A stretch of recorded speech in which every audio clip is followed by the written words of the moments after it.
But should she have to apologize, a simple apology? Do you think that would have gone a long way? Here to debate this is Kayleigh McEnany. She is a spokesperson for the RNC, and Jessica Tarlov, director of research for Bustle and a Fox News contributor. Jessica, I'll start with you. What'd you think about those comments and then her apology? Well, I thought it actually was an apology. She said she didn't mean to offend anybody, and she didn't mean to demean Trump voters. It's a lengthy Facebook post. But isn't an apology, I'm sorry? Well, you could say it that way. People say it in all sorts of ways. I think Hillary Clinton is genuinely sorry that she offended anyone, just like she was genuinely, upset that she offended everyone with the deplorables comment. But what she wrote there is actually rooted in fact. There are studies from a number of institutes that do show that white women vote the same way that their husbands do. And I just find this reaction, I guess, not altogether shocking, but just getting a little old here. I mean, everyone says they love President Trump for his straight talking. She's telling the truth about patterns of behavior for white women in this country. I understand it's not fun to hear, but that doesn't make it wrong. Kayleigh?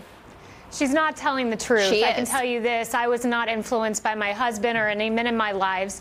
And likewise, when you look at these so-called studies, she's actually misquoting the studies. The studies say women tend to vote for the economic well-being of their family, and from that she extrapolates that we are mind-numb robots who only vote the way the men in our lives vote. And let me note, Hillary Clinton has this very bad habit of attacking half the country and attacking women who do not disagree with her. She claims to be a feminist when really she is a faux feminist. She attacked Ivanka Trump, who has done so much good for women in this country, working in the Trump administration. Absolutely. Have you heard about the World Bank Women Empowerment Fund Ivanka started? Have you heard about the doubling of the family tax credit?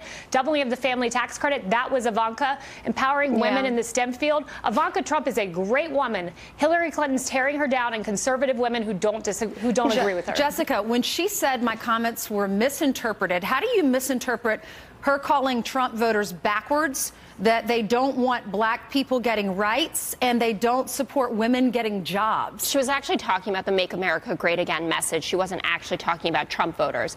The messaging that came out of the Trump campaign was to a lot of people in America, actually the majority, since we know she did win the popular vote, backwards facing. She wasn't saying that they're all racist. It was not a rehashing of the deplorables comment, which, as I said before, she has apologized for. She was talking about the messaging coming out of the Trump campaign. And I've talked about this before on the network. I wish she hadn't made those comments. They're not helpful to anyone. The GOP is cutting 1 million ads off of this, and then we'll add in the Nancy Pelosi crumbs ads, and that'll be what 2018 looks like. But that doesn't mean that the thrust of what she was saying, that Democratic cities and the places where more Democrats are concentrated are producing more GDP, for instance, those are just facts. They may be inconvenient sometimes to the Republican narrative, but that doesn't make them any less true. I guess people are just tired of hearing the apologies. If you're really sorry about deplorable, then why go to India and say all of this about Americans? Listen, I don't think that it was great, but I think that there's someone sitting in the White House right now who has a lot of trouble with apologizing himself. All right. I think that she's just sick of being criticized over and over again. She already lost the election. Let's move on. 2018 is coming, and I'm feeling good. Okay, Kayleigh, Jessica, thanks so much.